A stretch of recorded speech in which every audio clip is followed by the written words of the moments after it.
Eh.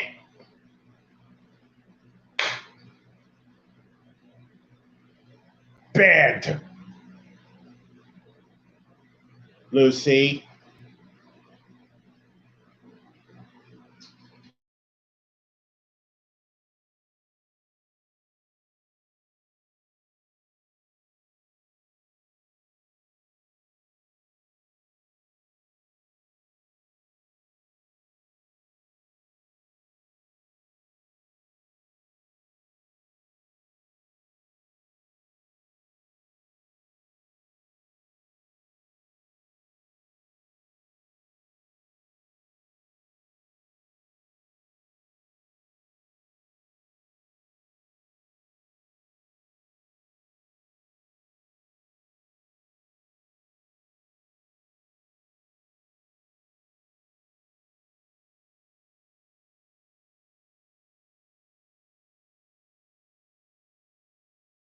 I can't do it. We'll do it live. Do it live! I'll write it and we'll do it live! Mister, will you please wake up? Kelly's one-strike pitch.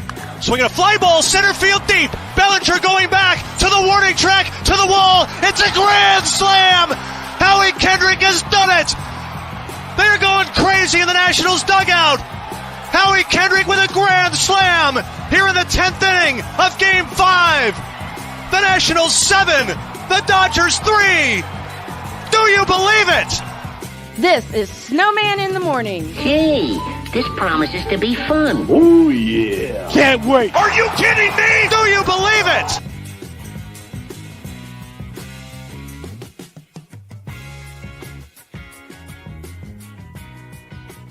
This would help. Good morning, everybody. Welcome to the Thursday edition of Snowman in the Morning. My penultimate episode before I go in for surgery. And I'm not feeling well this morning. But I will give you guys an hour. Patrick Voss will join me at the bottom of said hour because on Thursdays I lose Cole for part of hour 2. So we're just going to make this an express episode, making an hour and get some baseball talk in, get some football talk in. Speaking of football, that's where we start. So long, Bruce Arians. Glad to have known you. Bruce Arians has retired yesterday and has moved into the front office, which begs the question now, what does this mean for Tom Brady? I'm making adjustments as I go along here, so forgive me in advance. Not only what does this mean for Tom Brady, but what does this mean for the Tampa Bay Buccaneers going forward? Because Todd Bowles is now the new head coach. And we know how Todd Bowles' last stint as head coach went as the head coach of the New York Jets. You would like to think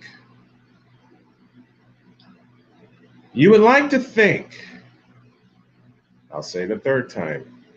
You would like to think that Todd Bowles has enough weapons around him to produce a better product. My question is, will Brady stick with Bowles? That's my question. Will Brady stick around now that Bruce Arians has retired? Because there have been rumors all over the place of Bruce Arians and Tom Brady not having a good working relationship. Hell, Tom Brady and Bill Belichick didn't have a good working relationship, and that lasted 20 years. Cole Johnson's on the way. Sick Diggy is in with us to start the day. Good morning to you. I just wonder if this relationship is going to work. And of course, now you know certain groups are going crazy because, oh my God, there's a black head coach. Shut up. Is he the right man for the job? That's the question I ask. That's the question I ask all the time. And as I said, and I'll say it again, certain groups, I will be nice and not name them here, but certain groups are going crazy. Especially, nope, I won't say it. I will leave y'all to figure that one out for yourselves. Oh my God, there's a new black head coach in the NFL. Shut up. Shut up. He's done it before. He failed with the Jets. Maybe he'll succeed now with the Buccaneers. Just maybe. You never know how it's going to turn out. In other football news, Colin Kaepernick has been named an honorary captain for this Saturday's Maize and Blue game at Michigan, named by Jim Harbaugh. Excuse me while I take a drink.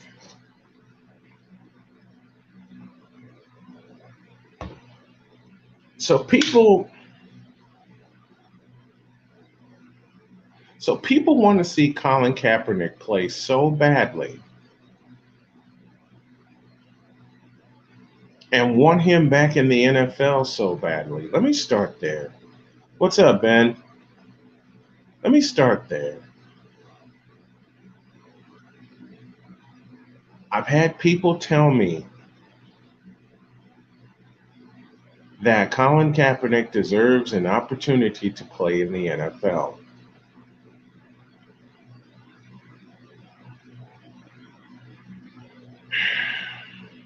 I thought about that. And I'm going to speak on this from purely a football standpoint. Hear the Godfather and hear him well. No, he doesn't. Colin Kaepernick does not deserve any football opportunities whatsoever. None. As far as on-field opportunities, he deserves not a one. Now, in the front office, that could happen. But he wants to play. Well, Colin, I got news for you. You're not going to play, except in that spring game up in Ann Arbor, Michigan. Nor do you deserve an opportunity to play, and I'm speaking purely of on-the-field performance. Because if you recall your stint with the San Francisco 49ers, you had a season and a half of great football. When you took over in 2012, you took us to Super Bowl 47 and came within 5 yards of a sixth title. Okay? But you overshot, who was that? Michael Crabtree. Then you began the 2013 season with an epic 400-yard performance against Aaron Rodgers.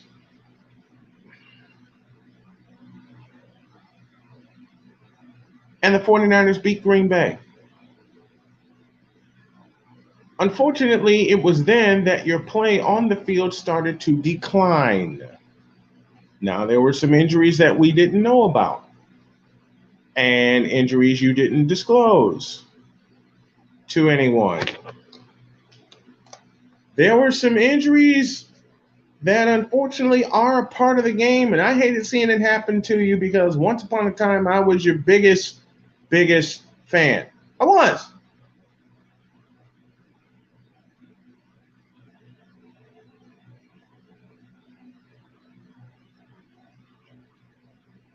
I was your biggest supporter. And for a while, the stats bore it out. The stats bore it out.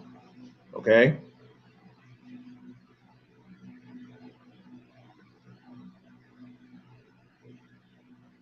And you're right about that, Sick. It had to come to an end eventually. Couldn't argue with success. Same with Colin Kaepernick. I was a Kaepernick fan because I loved what he can do on the field. Then Richard Sherman made an all-world play and basically began the descent of Kaepernick's career in the NFC Championship. But see, a lot of this belongs to Harbaugh also. But here is the chief reason why I say Kaepernick does not deserve an opportunity to get on the field. Listen to me well. In a sentence, he opted out of his contract and left $20 million on the table. Now, if you want to put it in even simpler terms than that, just like LeBron James, oh, I cussed, I'm sorry. Just like LeBron James and Russell Westbrook and Carmelo Anthony, they quit on their team. They quit on their team.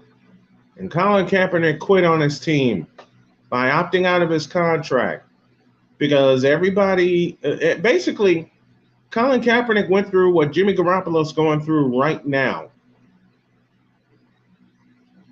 Because everybody was predicting his future.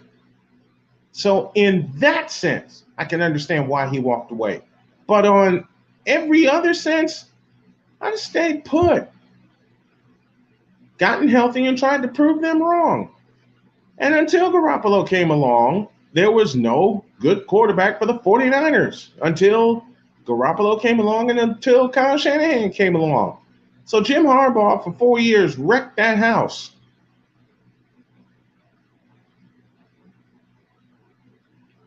And because Kaepernick walked away and opted out of his contract, he will never and should never get an on-field shot again. Because what will it take for him to get another opportunity? Here's another thing. You know that lawsuit that Kaepernick filed against the NFL? Yeah, he got paid for it. And of course, he got that money from Nike. And that essentially slammed the door on every other opportunity. He was actually, even before the case came down, he was actually given an opportunity. He was given a tryout at a certain place, time, location. What do you think Kaepernick did? He took it and flipped it. He flipped the finger to the league and moved it to another place. And for me, besides the collusion lawsuit, that was that. That absolutely was that.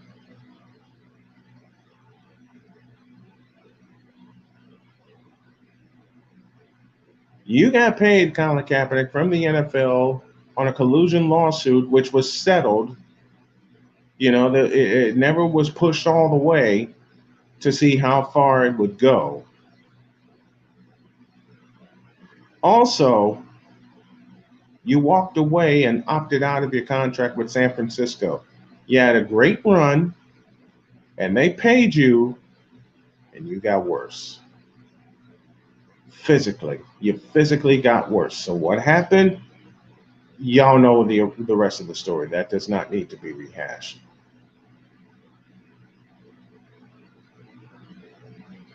So in terms of Colin Kaepernick getting back on the field in the NFL, nope, not going to happen.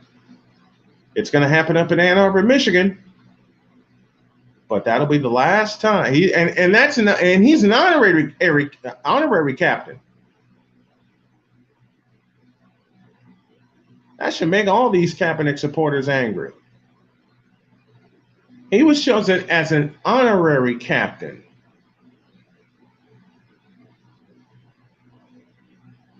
And after the Nike deal he kept regarding social issues, could have walked away from that. He indeed shed the light on the defective NFL shield, and he indeed made Roger Goodell cower. He indeed did both of those things.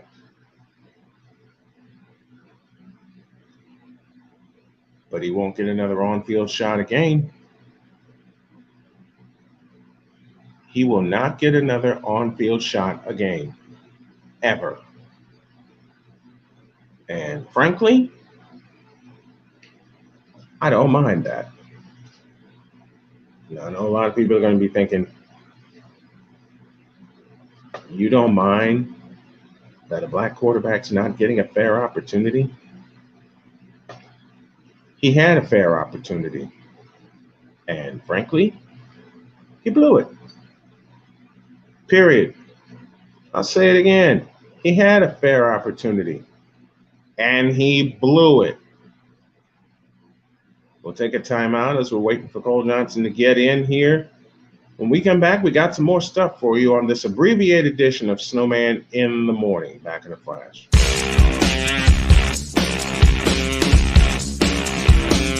This is Snowman in the Morning.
Listen, you're my friend. I noticed you haven't really been yourself recently.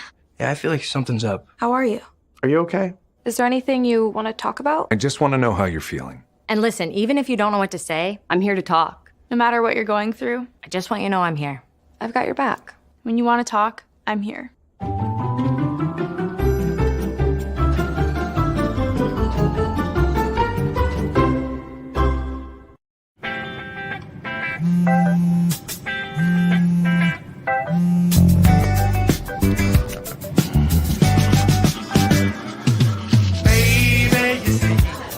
You're so right for me, and I'm right for you. I love the things you do, like sweet tasting wine.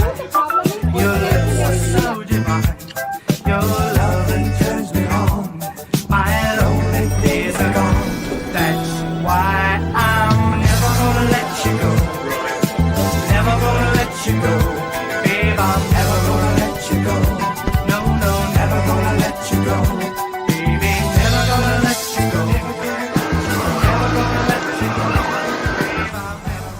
Here you go. Thank you. Thank you.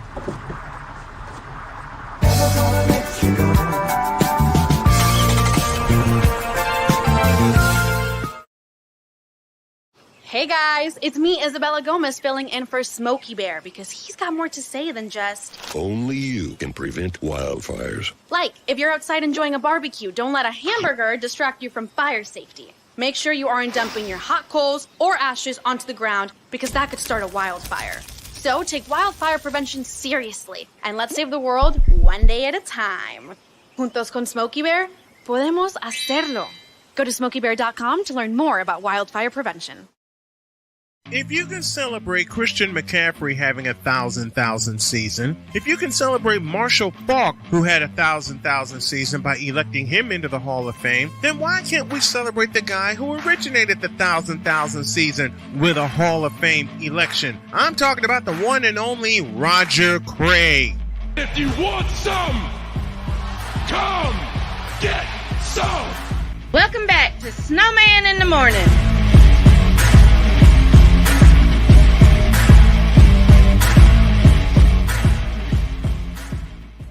Abbreviated Thursday edition continues. Waiting for Cole Johnson to come in, but want to tell you, for those of you who follow the show on Instagram, I have a special interview scheduled for 3 p.m. Eastern Time this afternoon. And 4 days from today, I will be at IU Hospital in Indianapolis having a cancerous tumor taken out of me. So if y'all want to be so kind and donate to the cause and donate to the show, you can do so by, watching the scroll at the bottom of your screen. You just need paypal.me/snowman2172. All right. We continue with this abbreviated edition, and the reason it's going to be abbreviated, I had a hard time sleeping last night, and Carter Cole's schedule takes him away at 9:15. But I want to discuss something. I made a mistake and was scrolling social media last night. And you know what I saw a lot of? What I saw a lot of was a lot of talk about the Lakers and the play-in round. Now, I caught Cole's bronzexual confession yesterday, which was fabulous, by the way.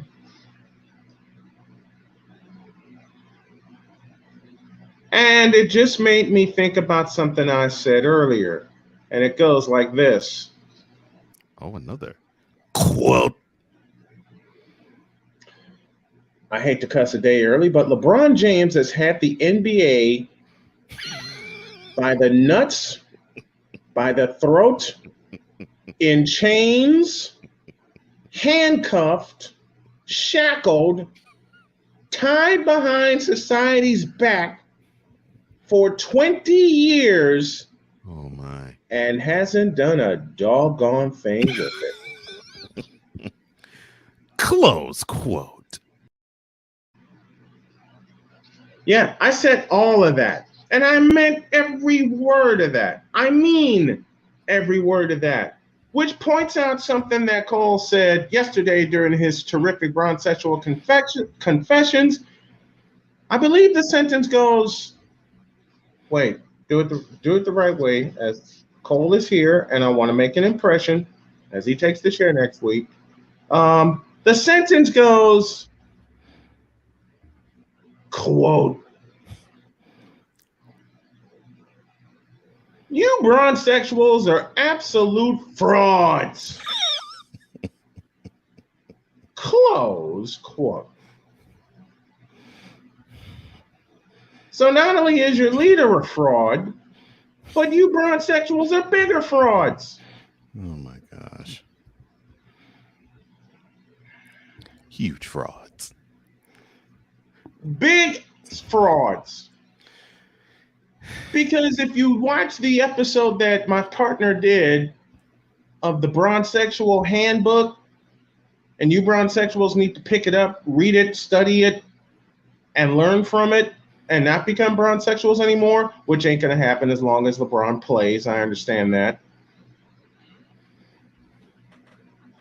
You discount every other player for him, and when he messes up, he gets none of the blame. Now, sir, take a look around in your database. Did I lie in that sentence? Let me see. Let me see here. All right. Let me see. See email. No.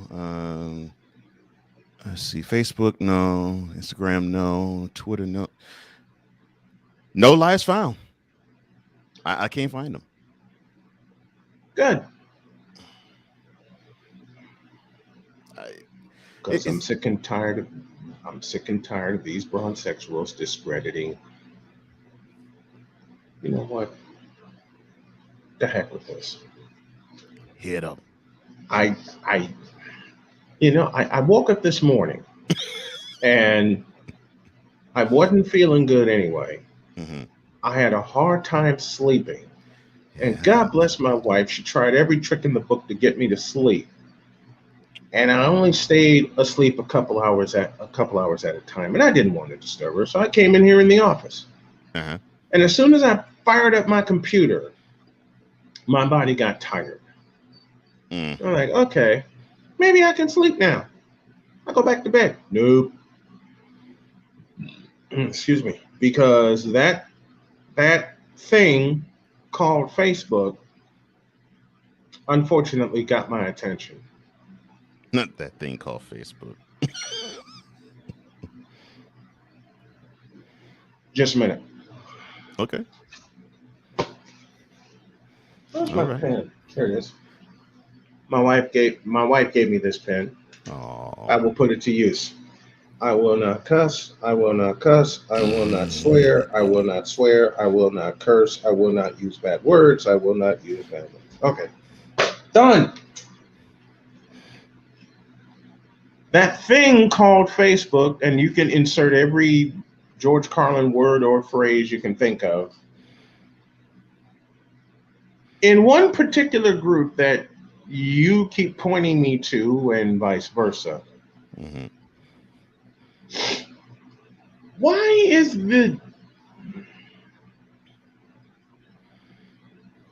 I'm trying to think of the correct word, but screw the correct word. I'm going to use the word that's in my mind right now. Why is the lust for LeBron that hard? The lust in year 19 is as real as it was in year number 10 and in year number 1. What?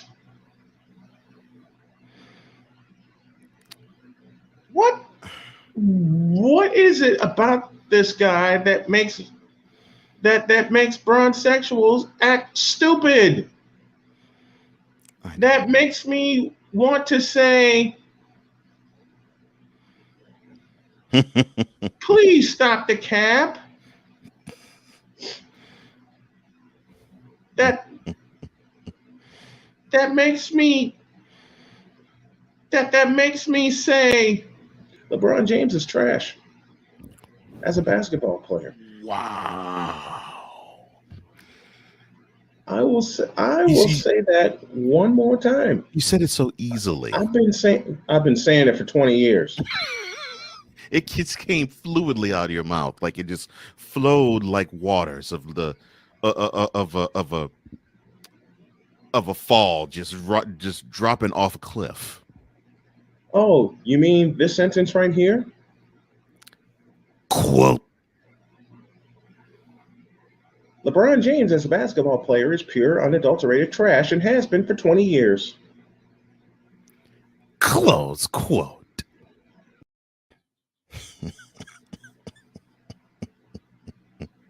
I stand by that. As an athlete, he's phenomenal. Yeah. I've always said that.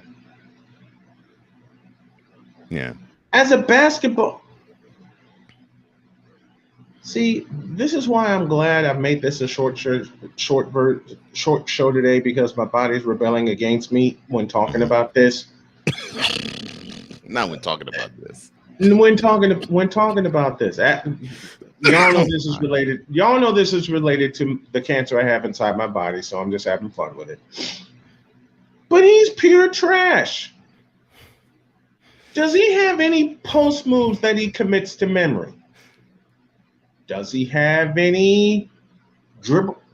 No, can't use that. Well, he tries. He tries. He tries to dribble. In fact, just a moment. Stop. He what? I said he tries. What? I'm gonna make you really smile. I'll go with the what in a minute. I'm gonna make you really smile. LeBron James is revolutionary from this fact. He created something called the crab dribble. What? He's a bumbling idiot. What? A stupefying fool with the basketball. What? Clumsy. What? Left-handed with both hands. What? Idiotic. What? The opposite of Stephen Curry with the handles. What? He is a you will love this. He is an accident waiting to happen whenever he dribbles. What?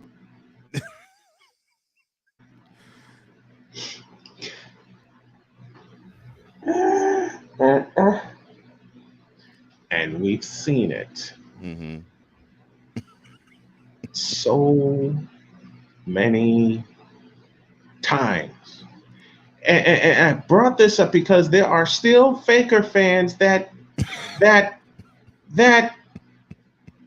can't believe I'm going to say this. Faker fans. Believe they can get to the first round of the... No. They believe they can get to the conference semifinal round. Bitch, please.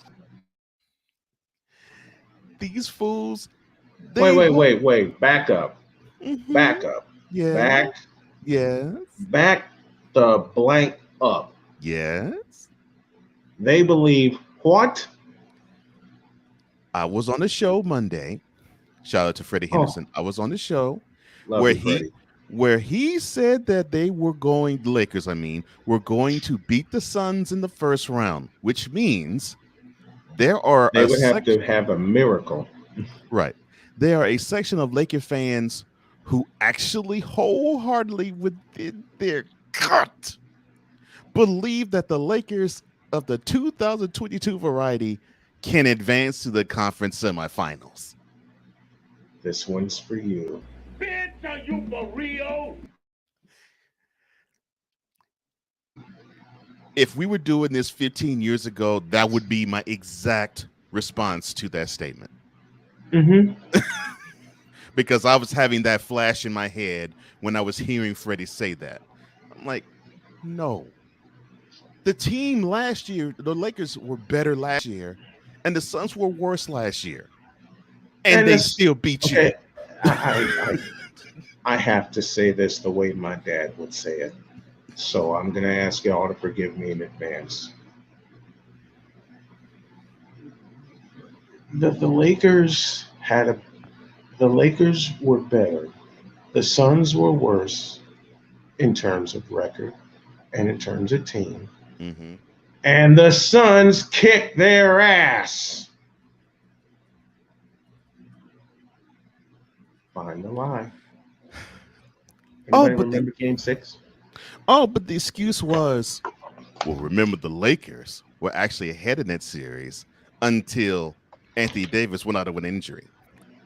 The Lakers were ahead in that series until the Suns got their act together. Here's what people, besides that, here's what those Lakers fans are missing. Oh, God.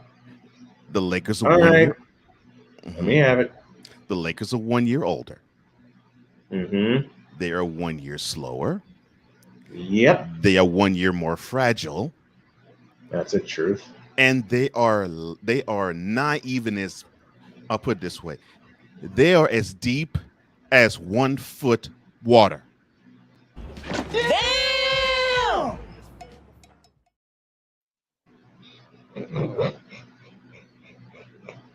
And that team is supposed to beat the best team in the game today. Who has won 9 in a row, mind you. And they are better this year than last year. They are more cohesive. They are playing more together. They've actually shown that they can win without Chris Paul, and they are actually a better team with him. And you better tell me. And they're the deepest team in the league. And they're the deepest team in the league. And you mean to tell me all they have to do is have Devin Booker and DeAndre Ayton just do their thing. They don't even have to go off. Just do their thing. And the rest of the team will help them out. And they will be beaten by the Lakers? Really?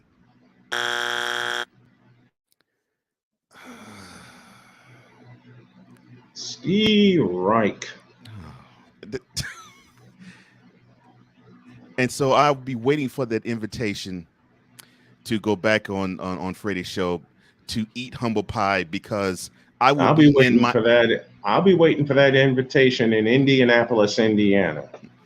because I will be in my grave many Oh, yeah. decades from now when I will receive it. Mm-hmm. No. Because it's not going to happen. Oh.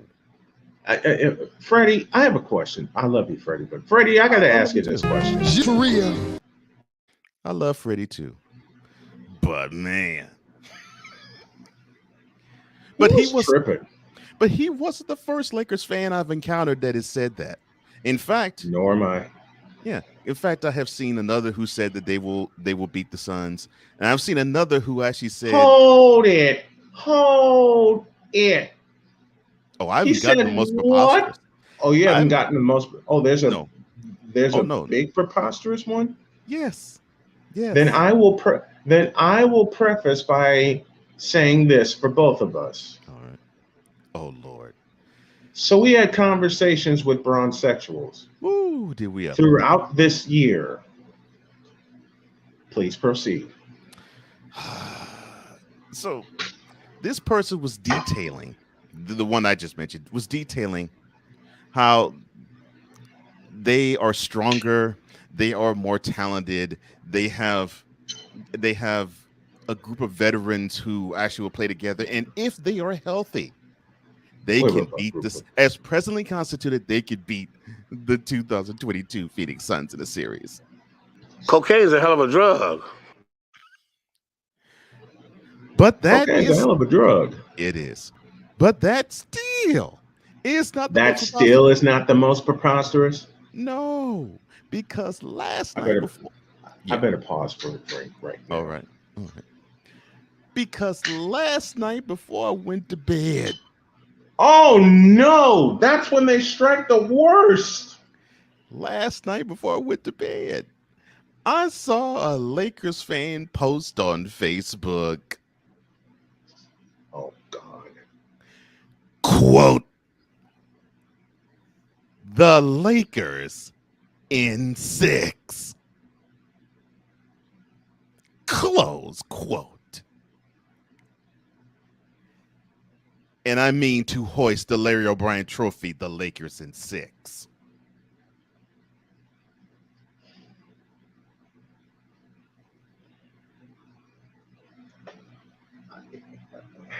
This wasn't a retro post. This was a freshly delivered post about 20 minutes before I laid eyes on it.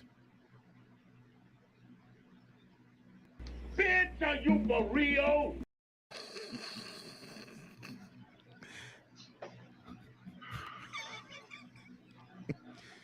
So I responded in kind.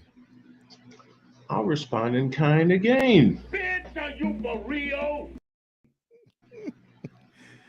And I responded in kind in that particular post.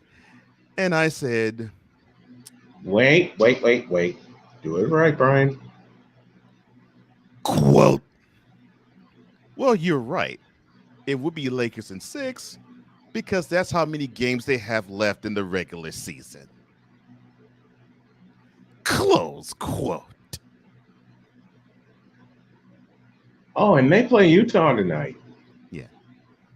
They're going to get hammered. Mm-hmm. Now, I know my Warriors have slipped to the 4th or 5th spot, but the Warriors are 2 years ahead of schedule. I can live with that. And we both said Memphis is nothing to play with. They ain't. Okay? When we said the biggest thing that could stop the Warriors has stopped them cold, injuries. We both have said that. But still, they've won 48 times. Which that's impressive considering the amount of injuries they have. They have not played at full strength all year. Because I'm thinking the triumvirate of Green, Thompson, and Curry, correct me if I'm wrong, I think they've only played 2 games this year together, right? Yes. That's what I thought. Only 2. Yeah. And they are only played minus together. James Wiseman for the remainder of the year. Yeah, James Wiseman So won't see they the are floor going this to year. be they're going to be really shorthanded. Yeah, and unfortunately now the Warriors the Warriors weak the Warriors weak spot obviously will be in the middle.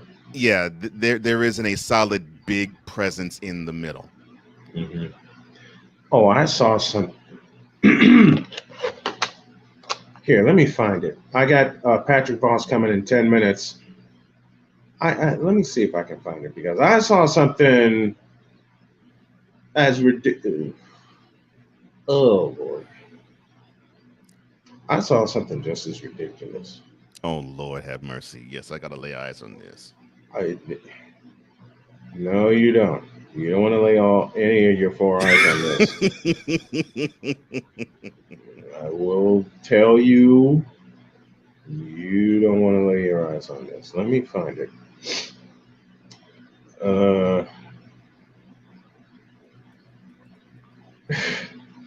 They're still talking about when the Mavericks hung up 82 points on them in the first half.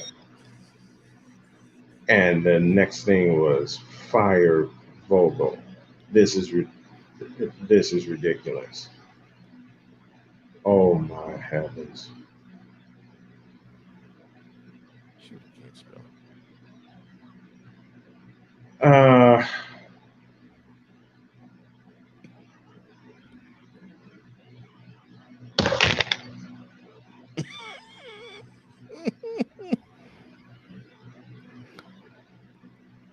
Mother. Agreed, Sir Music Vest. Agreed. And good morning to you, sir. Oh my. Music Vest, what's up? Enjoying the morning show and my travels back into town from California. Lakers season was fried since Christmas. But there's a picture. There's a picture of Snoop sitting courtside Christmas Day, watching the Lakers getting sunned by the Clippers. It was beautiful. Okay. I'm sorry. Go ahead. David Washington, I'm calling you out. Because in that same cesspool of a group on that same blankety blank we call Facebook, I see this, and this is fresh. This is less than an hour ago. And it goes like this. No. Quote, I do think LeBron is better than Kobe and MJ athletic-wise, more talented to say the least. But if Kobe and MJ had LBJ's speed, strength, and size, those two dudes might have had 7 or 8 rings apiece. And that's the difference between the three to me. Yeah, I'll wait for it. Close quote. More talented. Now, I'm seeing my partner call a timeout. This dude. More talented. I will say the sentence for you and I'll bleep out the words. This idiotic, stupid actually typed this. Look, I will send this to you. Right more.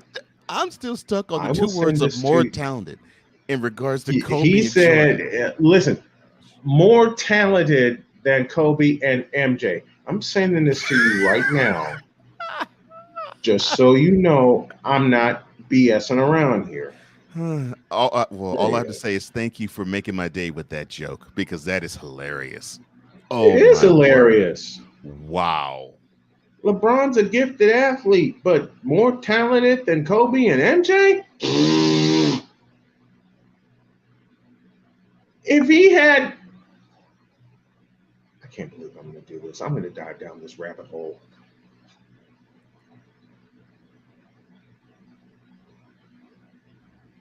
You're in the minority that thinks he's more talented. He's just bigger with excellent speed, better playmaker, hence a few more assists. That's about it. He's not a good playmaker. I can't believe I'm going off about this, but he is a playmaker. You know what? I'll be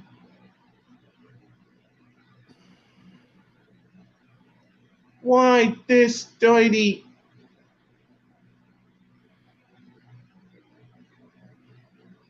Legoat greater than Kobe, greater than Jor Bum, and put a clown emoji behind it. Ryan Casabuena, you're the clown. So let me get this straight. Please hit him. If Kobe and Jordan, I'm just going to sit back and enjoy this. If Kobe and Jordan had LeBron's strength, speed, and size, they would each be the recipient of 7 or 8 chips apiece. Time out. I believe they each have at least 5. Yes. While LeFraud only has 4. In 10 tries. And won't get another try. I think Kobe and Jordan did pretty well, considering they went to 11 finals and only have 2 losses between them. I think they really did well. Oh, they did great. And because that's why they're both Hall of Famers. Right. They did not meet. And this guy, Jay Williams,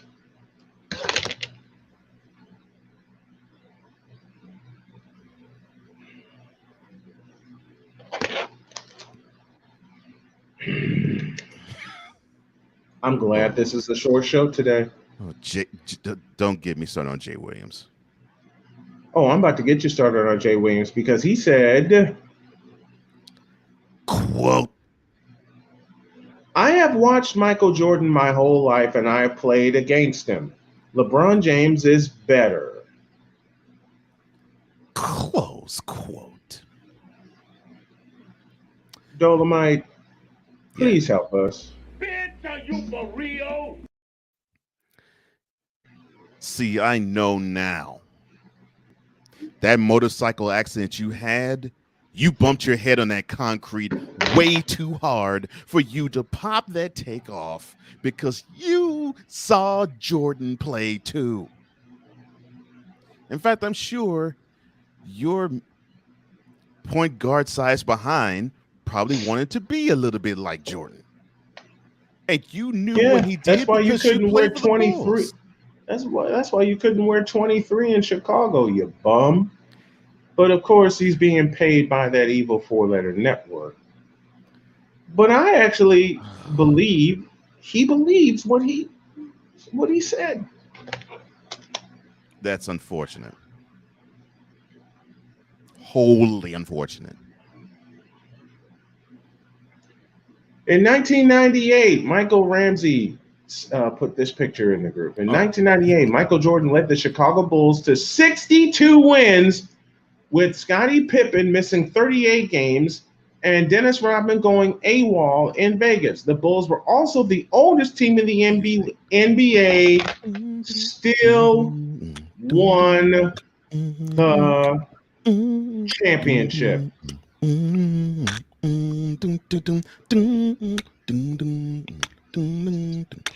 That's for you.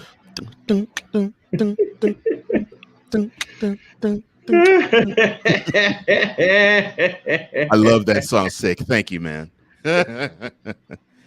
Now when I get back in the production chair, I'm gonna have to add it to our playlist. I'm just gonna have to add it to our playlist. You know what else I'm gonna add to our playlist? It's just in. I'm going to add a little Quiet Riot. Oh, bang your head. Mental health will drive you mad. I haven't heard that song in a minute. It's just an illusion. See.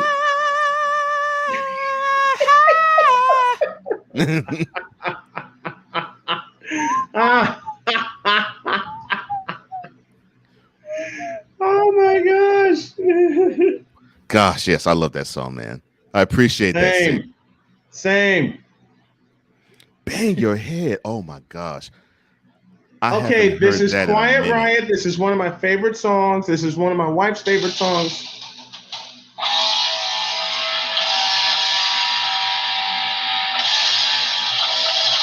Great guitar intro. I'm gonna work this into our intro. Believe me, I'm gonna find a way. Great And guitar my intro to that favorite, song. I love that. and my favorite. Okay, my favorite verse. Here it is.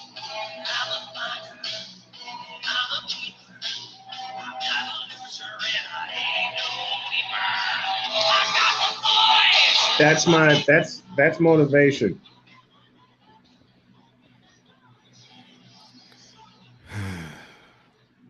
And why do I bring up Bang Your Head by Quiet Riot? Why do I bring up that song? Oh.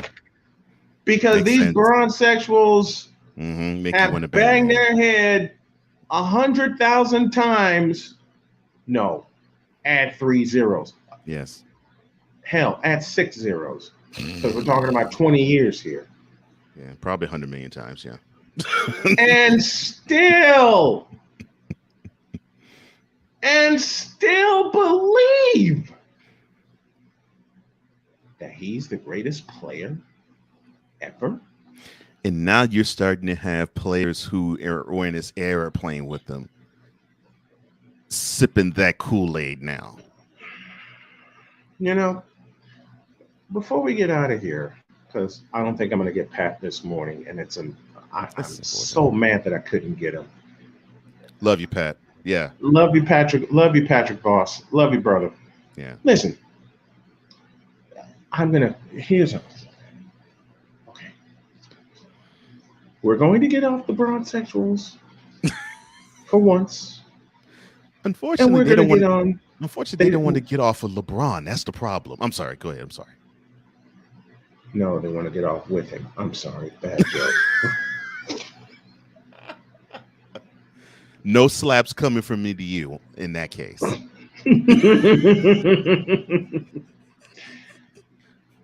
have an email to close out the show, and it goes like this.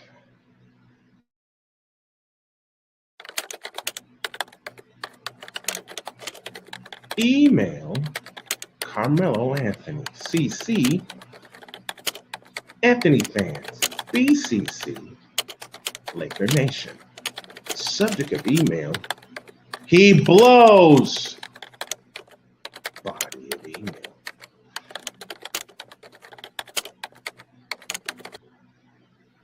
I've said this on numerous occasions, but I will say it again. Hear me and hear me well. Okay. Carmelo Anthony's best years were in Denver, Colorado, and yet when George Karl ...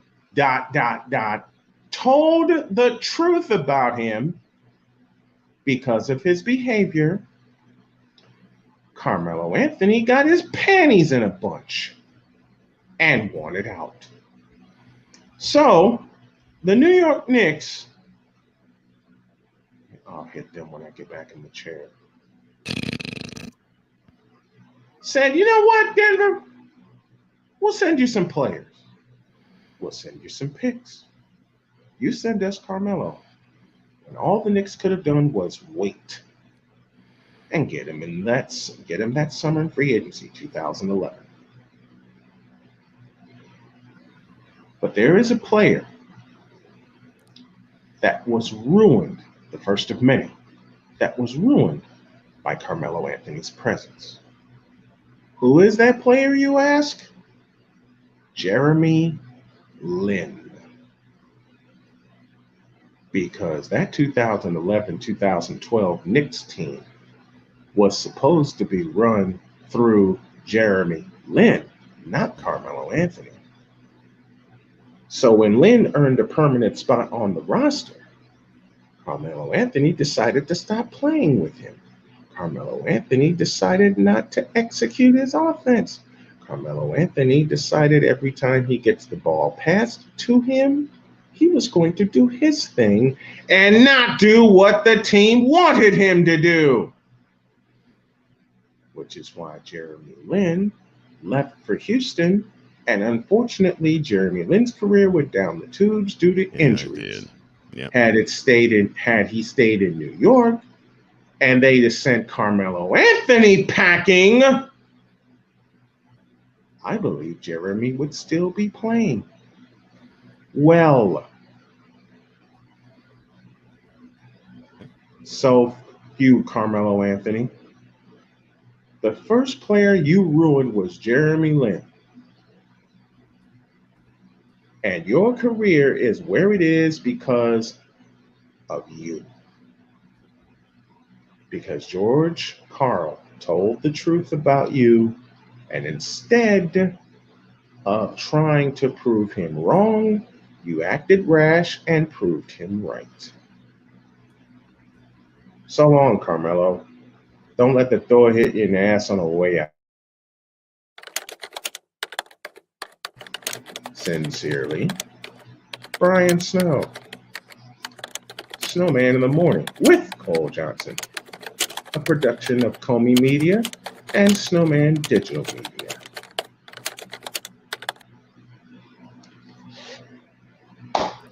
You had to get a Carmelo Anthony take off your chest. Okay. I have more, but that was the cheap one I wanted to get off my chest. Oh, okay. Because Carmelo Anthony, to me, has sucked since he left Denver. A black hole on offense. A non-jump shot. I take that back. He has a little bit of a jump shot. Yeah, he has a jump shot. Yeah. A non-penetrating fool.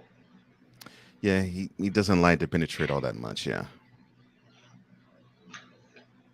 A guy with size, but he likes to stroke it from 15 and further. I don't understand it. So riddle me this, fans. Two of the players that a lot of you worship. You don't cheer for them. You don't watch them. You worship them. Oh, good word. I agree. They do. Because Trey Larkins worships the heck out of Carmelo Anthony. Oh, Lord. Saying he should be a first ballot Hall of Famer. Well, I hope he doesn't get in the Hall of Fame. Unfortunately, he will. I know. He will do the national championship in Syracuse. Mm-hmm. Yeah. Didn't do a doggone thing in the NBA for some 18 years. Didn't do a doggone thing. And yet he'll be a first ballot Hall of Famer. Because of a national championship with Jim Boeheim. Mm-hmm. Playing only 1 year at Syracuse when he should have played 4. Yeah, because I think it would have done wonders for his overall game if he did. You should have played 4 with Jim Boeheim, Carmelo Anthony.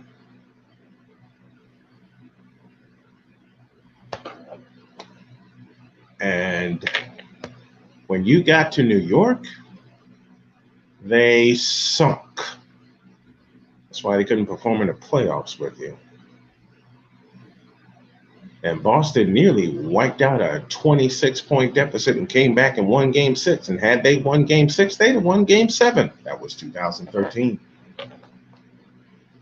And yet, we're the ones being told we don't know basketball. We're the ones being told we should study we should study. Okay? We are being told that we don't know greatness when we see it. Sound familiar? Yes. And it's hilarious now as it was when I first heard that.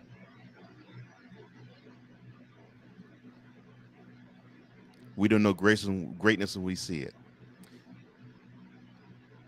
The first 2 legendary players that we were aware of when we first learned the sport was Julius Erving and Kareem Abdul-Jabbar. Mm-hmm. Tell me at least 10 who are more legendary than those 2. Nobody can name 10 who are more legendary than those 2 players. Nobody. That's how we got indoctrinated in watching basketball. And we don't know legendary talent when we see it?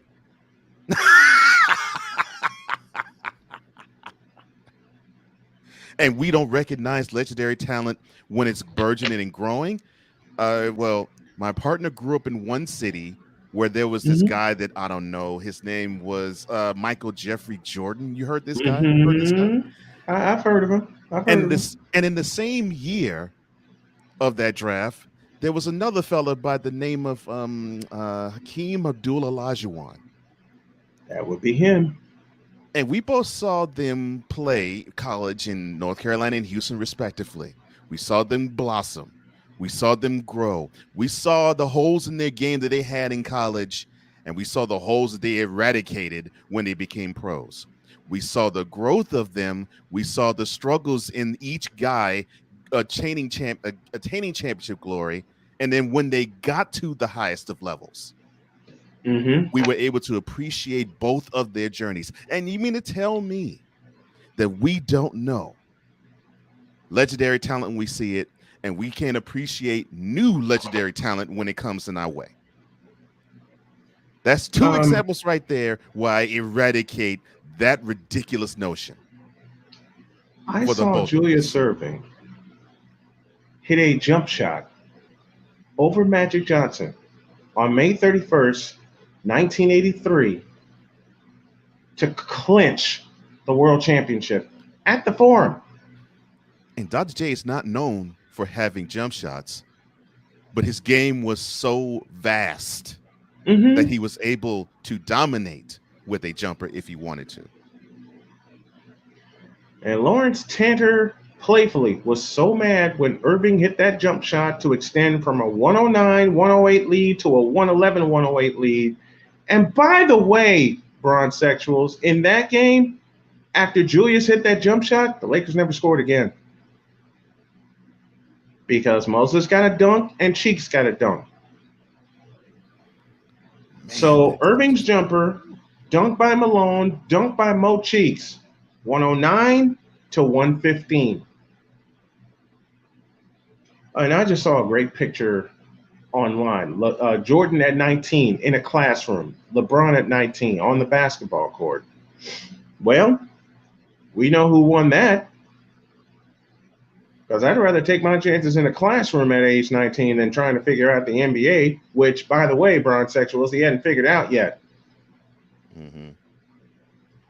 Tomorrow, I told y'all fools after January that Jimmy Garoppolo wasn't going anywhere.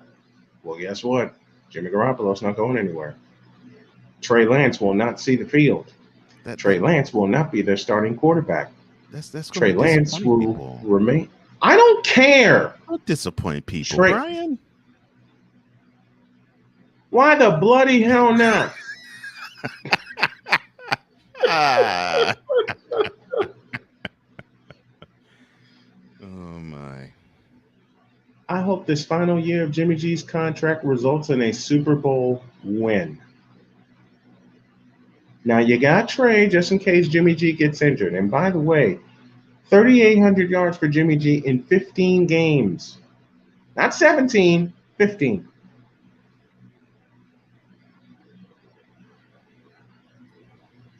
Oh, my God. I just read a comment. LeBron James is a basketball savant. The floor is yours. That is something I have sickeningly heard for many a year. Okay. Just because he's not a basketball savant. Okay, we'll close with this. He is not a basketball savant. As a matter of fact, let me pull this up right now because I'm sick and tired of these brown sexuals. I'm gonna hit him with something that I'm gonna. What did I say Tuesday? LeBron James is trash as a basketball player. Wow. I will say that one more time. You said it so easily. I've been saying it for 20 years. It just came fluidly out of your mouth, like it just flowed like waters of the of a fall, just dropping off a cliff. Oh, you mean this sentence right here? Quote. LeBron James, as a basketball player, is pure, unadulterated trash and has been for 20 years. Close quote. Period. And why am I saying that so fluidly? I've seen greatness, and LeBron ain't it. People have been bugging me since 2003. Oh my God, did you see what LeBron did? Yeah. Well, why are you not excited? Because I've seen it before. I've seen better. A basketball savant. LeBron James is the equivalent of a guy who in life was born on second base and did not come home. Period. That is LeBron James as a basketball savant because he has relied too heavily on his athletic gifts and skills. The reason why he was able to do a lot of the things that he could do, the reason why he was able to score 37,000 points, or most of them, was because he was a bull in a china shop. There has not been a guy 6'9", 260 that runs the way he has run. That doesn't take skill. That takes athletic talent, which he still, even at 37, has in droves. But skill? Look at the footwork. Does that tell you skill? Look at his decision making. Does that tell you skill? Because you could say, well, he has 10,000 assists. Yeah. You can give me that he has 10,000 assists all you want. The dude almost has 5,000 turnovers to boot. It doesn't take skill to just throw the pass to the right guy 2 out of 3 times, which that's basically his track record. So I say this unto y'all, fans and bronzexuals alike, that still celebrate this man. You big dummy. Oh, I love Red Fox. Such a national treasure is he. You big dummy. You big dummy. dummy. Full show tomorrow. Lots of football to be discussed, including I told you so about Garoppolo. Have a great day. God bless. Remember to make your next move your best move. And always remember, your dreams don't scare you. And they're not big enough. Dream big, do bigger. That's what we're doing. Now I'm going to go take care of my body. I'm going to rest, and I'll be ready for tomorrow. See you then. We're out of here. Bye, everybody. Bless you.